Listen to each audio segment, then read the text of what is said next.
이야기가 시작하면 범인이 독백으로 나는 남이지만 리베카를 위해서 이런 짓을 하는 것이다 라는 대사가 나오고요. 곧장 어떤 인물의 뒤통수를 강하게 내려치니 거센 눈보라가 불어와 젤리피쉬의 곤돌라를 불안하게 흔들었다라는 묘사가 나오게 됩니다.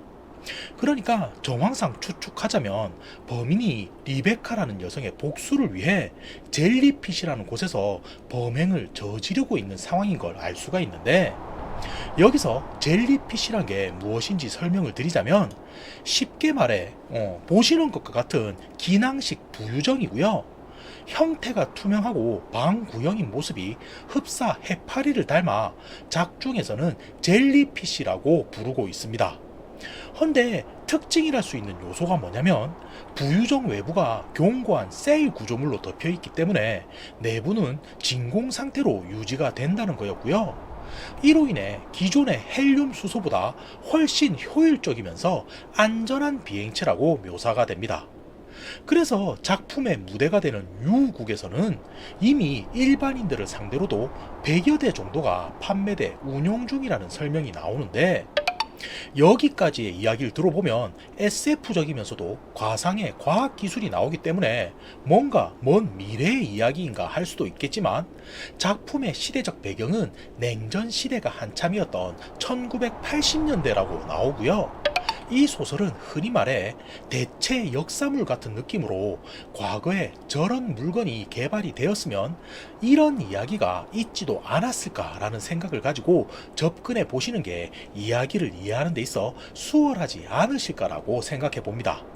자, 아무튼 젤리피쉬에 대한 설명은 이쯤 하고 본격적으로 이야기로 넘어가 볼 텐데, 국경 주변 하늘 위로 젤리피쉬 한 대가 장거리 성능 시험을 진행 중인 상태이고요.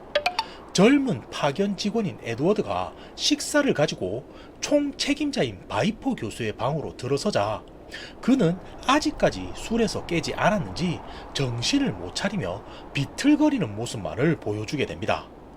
그래서 에드워드는 나중에 다시 식사를 가지고 오겠다며 복도 밖으로 나서는 모습을 보여주게 되는데, 이때 창밖 호공 위로 붉은 불빛 하나가 반짝이고 있는 것을 그는 발견하게 되고요. 처음엔 저게 뭘까 하며 관심을 가지다 이내 대수롭지 않게 여기며 다시 식판을 들고 온 복도 밖으로 나아가는 모습을 보여주게 됩니다. 그리고 여기서 시간은 다음날 아침인 2월 8일 오전 6시로 넘어가게 되는데, 연구원인 윌리엄이 일과를 시작하려 세면장으로 이동하던 중 열려있는 문틈 사이로 바이퍼 교수가 죽어있는 모습을 발견하게 되고요. 이에 그는 깜짝 놀라 이게 어찌 된 건가 하며 급히 승무원들에게 연락해선 긴급 회의를 소집하게 됩니다. 자, 여기서 상황은 날짜가 바뀌어 1983년 2월 11일에 지상으로 장면이 넘어가는데, 유국 A주 출신 경감인 마리아와 J국 출신 동료인 렌은 국경 부근의 H산맥에서 젤리피쉬라고 불리는 기체가 추락해 불타고 있다는 신고를 받게 됩니다. 헌데 보통 이런 경우 경찰이 조사를 진행하지는 않지만 발견된 시신에서 타살의 흔적이 나왔고, 특히 그 중 하나는 사지가 절단되어 있었다는 소식을 듣게 되는데, 마리아는 비행체가 조금만 더 올라갔으면 국경이 바뀌는 위치인데 귀찮은 일을 맡았군이라며 생각하게 되고요. 현장에 도착해 발견된 시신의 수를 세어보니 모두 6구가 있다는 것을 파악하게 됩니다. 그러니까 상황을 정리해보면 젤리피쉬라고 불리는 비행체가 추락해 불타기까지 했지만 이로 인해 사고로 사람들이 죽었다는 게 아니라 불시착한 이후 어떠한 사건을 겪으며 살해당한 사람이 있다는 게 되는 건데, 이에 마리아와 렌이 어디서부터 손을 대야 하나라며 막막해 하는 순간 갑자기 군부대 인력들이 나타나 단숨에 화재를 진압하더니 불타고 남은 비행체의 잔해들 역시도 순식간에 수거해 사라지는 모습을 보여주게 됩니다. 유국 A주 부근의 쇼핑몰에서 길을 잃은 나에게 그녀가 먼저 말을 걸어왔다. 그녀는 근처 모형 판매점의 직원이었고 그것이 나와 리베카와의 첫 만남이었다. 장면은 보시는 5명이 바이포 교수의 죽음을 확인한 이후의 모습을 보여주고요. 급히 지상으로 내려와 젤리피쉬를 정박한 후 이게 술에 의한 사고인지 아님 누군가에 의한 독살인지 한동안 분분히 의견을 나누게 되지만 결국은 자신들이 어떤 결론을 내더라도 의미가 없다는 것을 깨닫게 되고요. 우선은 최대한 빨리 가까운 위치에 있는 A주로 향한 뒤 그곳에 있는 경찰에 신고를 하자는 것으로 의견을 모으게 됩니다. 헌데 이게 왜 그런 거냐면 사실 이들이 지금 행하고 있던 성능 시험이란 게 유국의 공군과 협의해 은밀히 진행 중이던 비밀 프로젝트였기 때문이고요. 국경 부근에서 이런 사고가 발생했다는 걸 최대한 숨겨야 하는 상황이었기 때문에 일단은 목표로 정한 위치가 있지만 최대한 민가 쪽으로 향해 도움을 요청하는 게 우선이라고 그들은 생각했기 때문입니다. 그래서 다시 젤리피쉬를 하늘에 띄운 후 A주가 있는 방향으로 나아가게 되는데 이때 갑자기 천장에서 비상경고음이 울리기 시작하고요. 윌리엄이 무슨 일인가 싶어 조타실로 연락을 취해보니 에드워드가 갑자기 자동 항법 시스템이 말을 듣지 않는다며 지금 젤리피쉬는 A주 북쪽에 있는 H 산맥 쪽으로 추락하고 있다는 사실을 전해주게 됩니다. 자, 그리고 다시 지상의 상황인데 다행히 발견된 시신 중 하나가 진공기낭이라는 시스템을 개발해 젤리피쉬의 아버지라 불리는 바이포 교수임을 확인하게 되고요. 며칠 전부터 그와 함께 연구실 동료들이 성능 시험을 진행 중이었다는 걸 알게 된 마리아는 나머지 시신들의 부검을 서둘러 달라며 요청한 뒤 곧장 바이포 교수가 소속된 UFA라는 연구기관을 두 사람은 찾아가게 됩니다. 그리고 추락의 경위에 대해 알기 위해 시험 계획서를 요청하게 되는데 그곳엔 2월 6일부터 나흘간 6명의 연구원들이 성능 시험을 진행한다고 적혀 있었지만 8일 이후 연락이 되지 않더니 10일이 지나서도 그들은 돌아오지 않았다는 기록이 남겨져 있었고요. 이를 본 마리아가 왜 이때 경찰에 신고를 하지 않았냐라고 물어보니 일반적이진 않지만 하루 이틀 늦게 도착하는 경우도 있어 기다리고 있었다는 말을 전해주게 됩니다.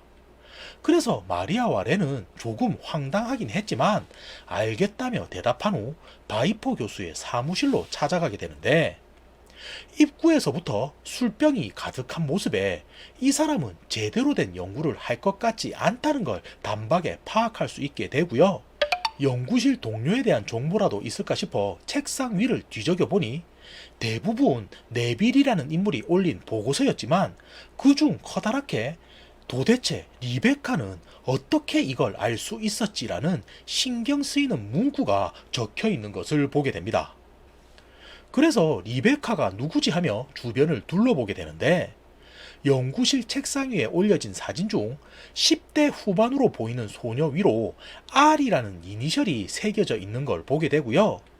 날짜로 보아 젤리피쉬가 완성되기 3년 전인 1970년의 모습인 것을 확인한 마리아는 이 소녀가 진공기낭 연구에 관여가 된 거라면 왜 지금은 기록에서 사라졌을까라며 의아한 생각을 가지게 됩니다. 헌데 이때 곁에 있던 렌이 컴퓨터라고 불리는 생소한 물건 앞에서 자신을 부르더니 여기 있는 화면을 보면 탑승자의 의지와 상관없이 자동 항법 장치를 이용해 젤리피쉬를 지정된 위치로 이동시킬 수 있다는 것을 알려주게 되는데 이 말에 마리아는 지금까지 왜 젤리피쉬가 사람들 눈에 띄지 않는 H산맥 중턱에 추락했는지 그 이유가 의아했는데 알고 보니 고의에 의한 조작이었다는 걸 알게 되고요.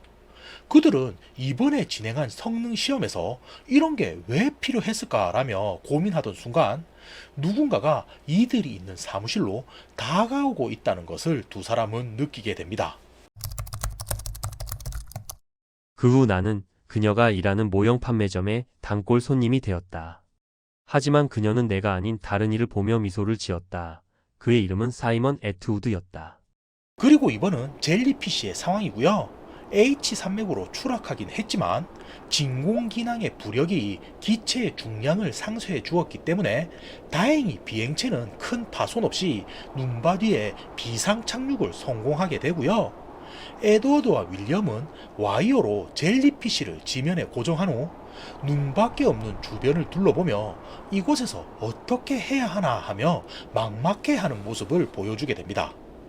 왜냐면 항법 장치가 고장나면서 동시에 통신 설비마저 작동을 하지 않았기 때문인데, 이후 젤리피쉬로 돌아가선 식당에 모여 대책 회의를 진행해보니 다행히도 추락 직전 크리스가 도움 요청을 보냈기 때문에 일단은 최대한 예비 전력을 아끼며 구조대가 오길 기다리자는 것으로 결정을 내리게 되고요. 왜 연달아 이런 사고가 발생한 걸까 하며 의문을 가지고 있던 중 갑자기 네빌이 경련을 일으키더니 자리에서 쓰러져 죽어버리고 맙니다. 그래서 어찌 된 건가 하며 주변을 둘러보니 그는 아까부터 혼자서만 와인을 홀짝이고 있었는데, 이에 사람들은 바이퍼에 이어서 네빌까지 술을 마신 후 죽어버리는 모습을 보게 되자 분명 누군가 독을 탔다고 생각하게 되고요. 나머지 인원들이 서로에게 누가 이런 짓을 한 거냐며 의심을 하던 중 구석에 앉아있던 린다가 조용히 앞으로 나서며 리베카의 복수인가 하는 소리를 툭 하고 내뱉게 됩니다.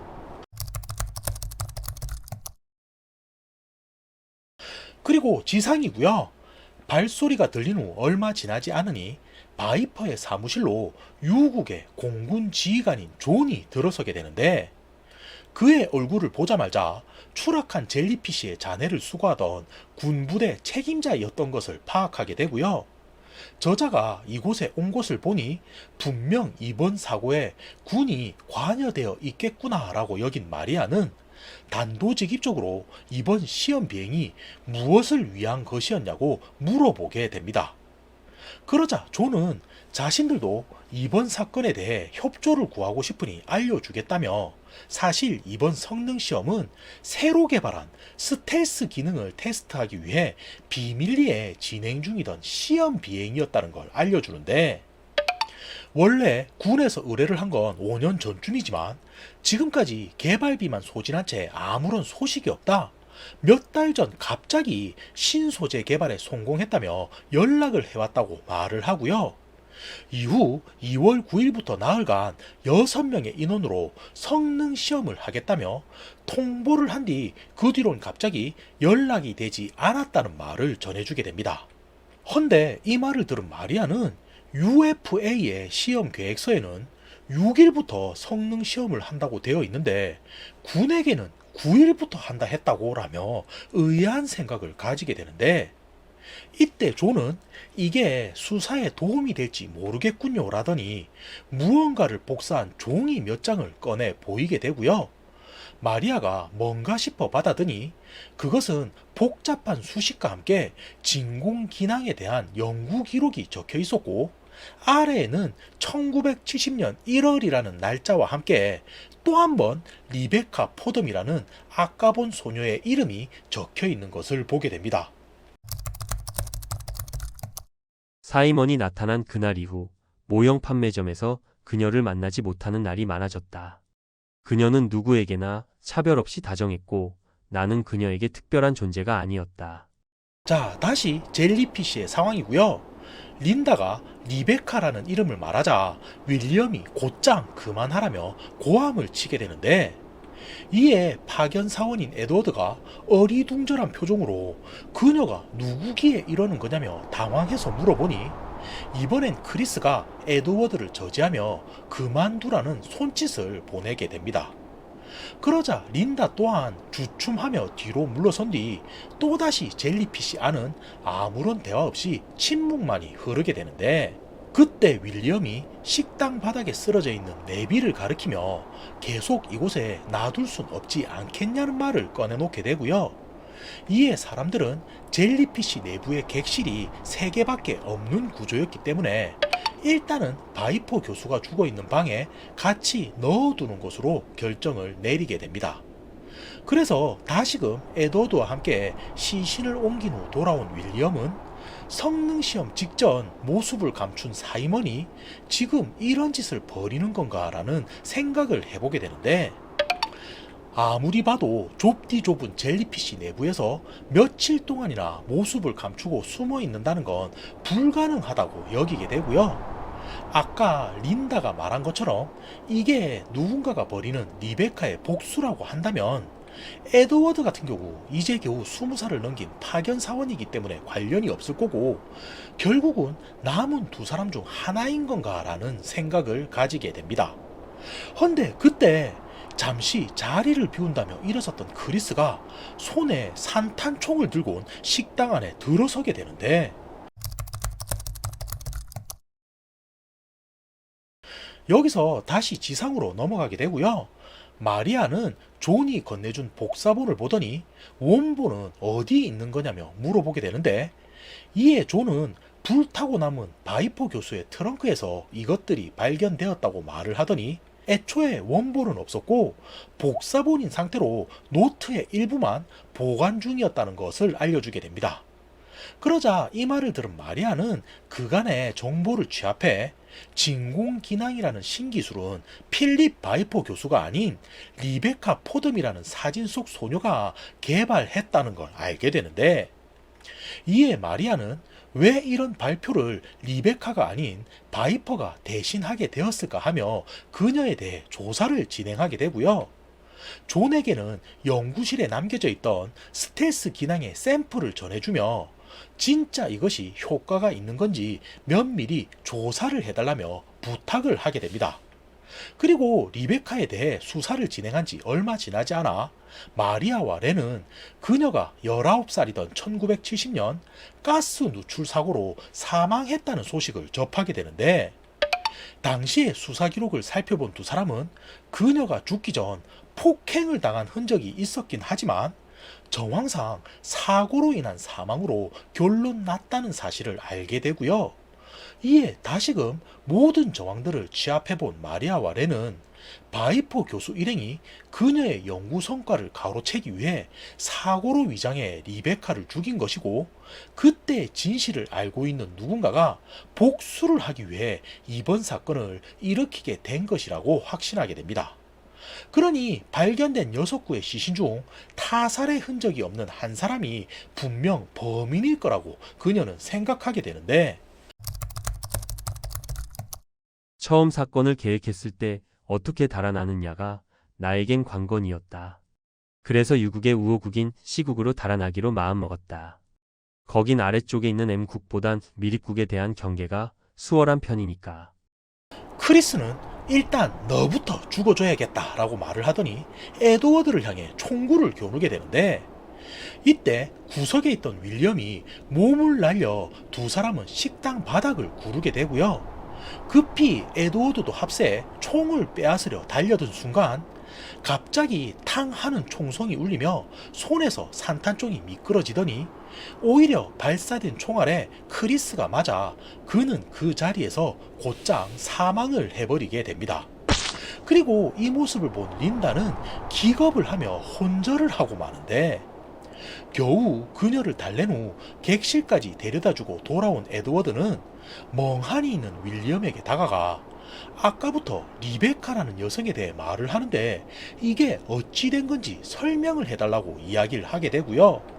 이에 윌리엄은 겨우 정신을 추스리더니 바이퍼 교수팀에 있던 사이먼이라는 연구원이 어느 날 리베카라는 학생을 데려와 자신들의 팀에 합류시켰다는 말을 전해주게 되고요. 그녀는 오자마자 전혀 진척되지 않았던 연구를 진행시키더니 한순간에 진공기낭이라는 신소재를 순식간에 개발해내는 것에 성공을 하였다는 이야기를 들려주게 됩니다. 헌데 문제는 이 이후 발생하게 되는데, 진공기낭의 연구가 거의 마무리되어 발표를 앞둔 어느 날 리베카가 입에 청산가스 관을 물고 온 죽어있는 모습으로 발견이 되었던 거였고요. 아무리 봐도 그녀의 모습은 누군가에게 겁탈을 당한 뒤 자살을 한 게 분명해 보이는 모습이었기 때문에 이 사실이 외부에 알려지게 되면 곧 있을 연구 발표에 큰 지장이 생길 거라고 바이퍼 교수와 일행들은 걱정을 하게 됩니다. 그래서 결국 선택한 방법이 그녀의 죽음을 사고인 것 마냥 꾸민 후 경찰에 신고를 하는 것이었는데, 그 일이 있은 후 지금까지 누가 그녀를 범했는지 연구원들은 함구한 채 지내왔지만, 아마도 지금 상황으로 봐선 크리스가 그때의 범인인 게 아닐까 싶은 상황인 거고요. 이 말을 들은 에드워드는 나머지 연구원들 역시 리베카의 죽음과 직접적인 연관은 없더라도 결국은 그녀의 죽음을 은폐했고 지금껏 그녀가 이룬 공적들을 가로채고 있었다는 사실을 알아내게 됩니다. 그래서 지금 그녀의 연구 기록은 어디에 있냐고 물어보게 되는데, 이에 윌리엄이 하는 말이 복사본 일부를 바이퍼 교수가 발견해 겨우 진공기능을 완성할 수는 있었지만 자세한 기록이 남겨진 원본은 어디서도 발견이 되지 않았다는 말을 전해주게 되고요. 이후 사람들은 그를 진공기능의 아버지라며 치켜 세웠지만 실질적인 연구 과정을 자세히 모르다 보니 지금은 주변의 압박에 못 이겨 알코올 중독자가 되어버렸다는 것을 말해주게 됩니다. 아무튼 이렇게 해서 범인이 누구인지 밝혀지게 되었으니 이제는 구조대가 오기만을 기다리면 되는 건가 싶은데, 그때 갑자기 또 다른 무언가를 윌리엄은 깨닫게 되고요. 처음 사고가 발생한 후 통신을 했던 사람은 크리스였다는 것을 에드워드에게 전해주더니, 범인인 그는 일부러 젤리피쉬를 이곳에 추락시켰을 텐데 과연 사고 소식을 통신으로 전달했을까라며 의문을 가지게 됩니다. 그러니까 그가 통신을 안 하고 여기 있는 모두를 죽일 계획이었다면 구조대는 오지 않는다는 말인 거죠.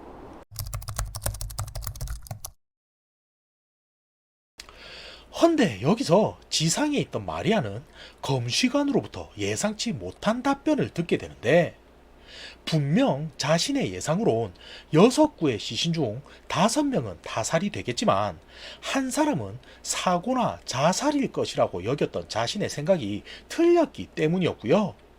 검시관이 보내준 부검 보고서에는 시신의 상태와 발견된 위치가 표시되어 있었는데 객실에서 발견된 2구는 독살이었고 나머지 시신들 역시도 보시는 것과 같이 타살의 흔적이 역력한 형태로 발견이 되었다는 것을 알게 됩니다.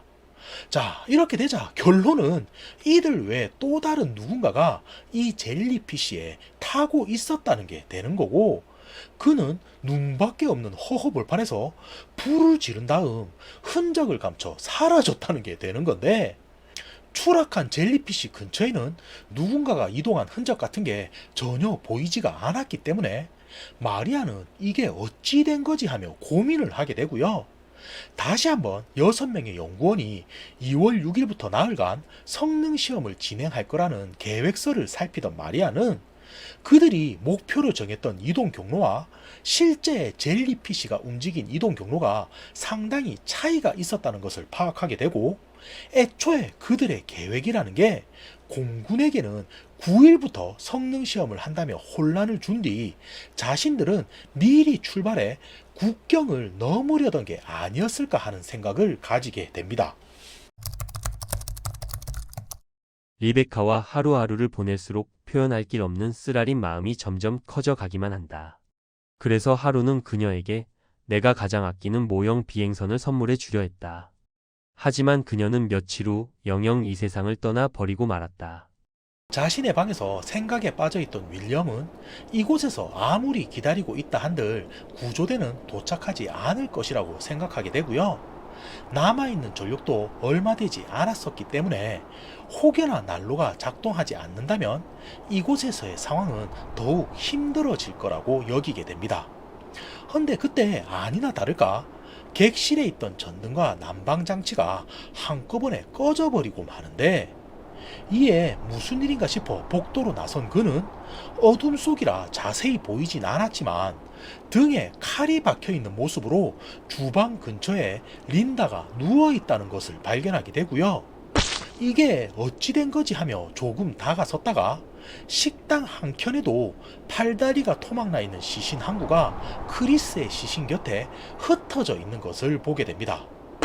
헌데 그때인데 갑자기 등 뒤에서 누군가가 자신의 뒤통수를 가격하는 강한 충격을 느끼게 되고요. 이게 어찌 된 거지 하며 생각할 겨를도 없이 그대로 차가운 바닥에 쓰러져 윌리엄은 그렇게 죽음을 맞이하게 됩니다. 그리고 마리아는 군부대에 있는 존에게 연락을 받게 되는데 일전에 전달받은 스텔스 샘플을 조사해보니 실제로도 제품은 효과가 있었다는 것을 알려주게 되고요. 이 말에 마리아가 아니 이게 어찌 된 거지 하며 의아해하는 모습을 보이자 존은 아직 놀라긴 이르다며 혹시나 싶어 추락한 젤리피쉬의 기능도 따로 조사를 해보았더니 이번에는 스텔스 기능이 없는 일반적인 기능이었다는 것을 알려주게 됩니다. 자, 그러니까 이 부분 살짝은 복잡할 수 있을 것 같아서 다시 정리를 해드리자면 이번에 이루어진 시험 비행은 스텔스 기능을 테스트한다는 목적이었잖아요. 그래서 연구실에 있던 샘플 소재를 가져가 실제 스텔스 기능이 추가되었나 확인을 해보니 효과가 있었다는 말인 거고요.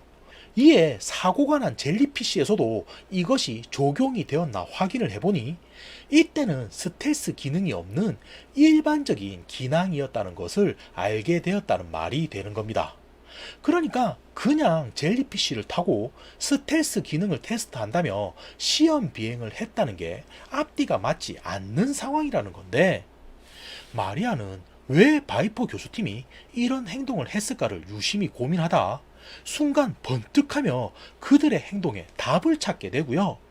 다시 한번 시험 계획서와 부검 보고서를 살핀 마리아는 렌에게 유국 A주에서 젤리피쉬를 운행할 수 있는 사람들의 리스트를 뽑은 다음 최대한 빨리 자신에게 가져다 달라고 요청을 하게 됩니다. 나는 평소 보지 않는 신문을 펼쳐보았다. 그곳에는 그녀의 안타까운 자살 소식이 적혀 있었다. 헌데 그날 저녁, 그녀의 이름으로 편지 한 통과 몇 권의 노트가 나에게 전해졌다. 자, 결말이죠. 장소는 리베카의 묘지 앞이고요. 에드워드가 내가 그때 이걸 전해주지 못했지라며 품에서 모형 비행선을 꺼내어 묘비 앞에 내려놓는 모습을 보여주게 됩니다. 자, 그러니까 지금까지 범행을 벌인 범인이 바로 에드워드였다는 걸 알 수가 있는 건데 그는 이제가 20살을 겨우 넘긴 어린 나이였기 때문에 13년 전에 죽은 리베카와는 어떤 관계일까 싶겠지만 막간에서 그가 보인 행동을 보면 어린 소년의 눈으로 자신이 좋아하는 여성을 바라보고 있었다는 걸 알 수가 있는 거였고요.